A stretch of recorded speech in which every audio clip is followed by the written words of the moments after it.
बिस्मिल्लाहिर्रहमानिर्रहीम। अस्सलाम वालेकुम फ्रेंड, आज आपके साथ एक टिप के साथ हाज़िर हुए हैं।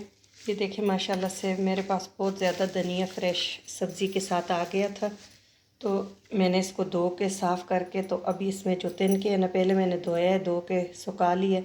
अब जो ये तिनके जो घास फूस होते हैं, देखिए इसमें ख़ास कर बहुत ज़्यादा घास होता है, ये हम सारा हटा देंगे इस तरह टाइप का।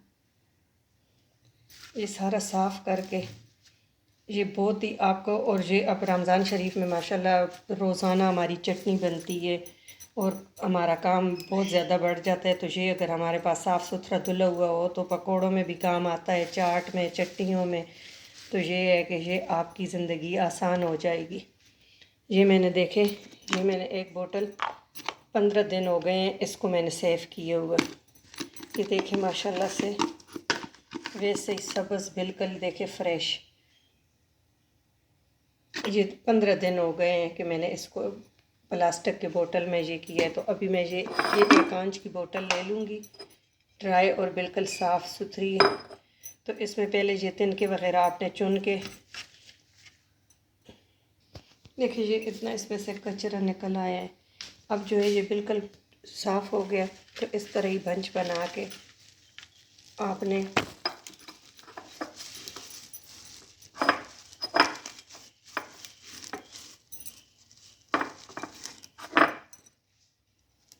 जितना आपका आ सकता है ये फिल कर देना है आपने।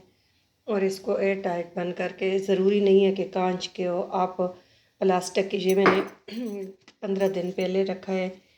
ये देखिए ये प्लास्टिक की बोतल में और बिल्कुल ही साफ़ सुथरा और बिल्कुल ग्रीन। वीडियो में इतना ग्रीन नज़र नहीं आ रहा, लेकिन ये है कि बिल्कुल ग्रीन है, इसमें कोई येलो पत्ता कोई नहीं है। तो 15 दिन में हम अगर सेव कर सकते तो फिर क्या बात है। तो ये बाकी ये इतना ये भी मैं और उसमें डाल लेती हूँ और ये मैं फिल करके, तो इसको आप फ्रिज में रखते तो आपकी ज़िंदगी आसान हो जाएगी। अगर आपको ये टिप अच्छी लगे तो आपने फैमिली फ्रेंड के साथ ज़रूर शेयर करना है और चैनल को सब्सक्राइब करना है और कमेंट सेक्शन में मुझे बताना है कि मेरी टिप्स और वीडियोस आपको कैसी लगती है। Thank you for watching. अल्लाह हाफिज़।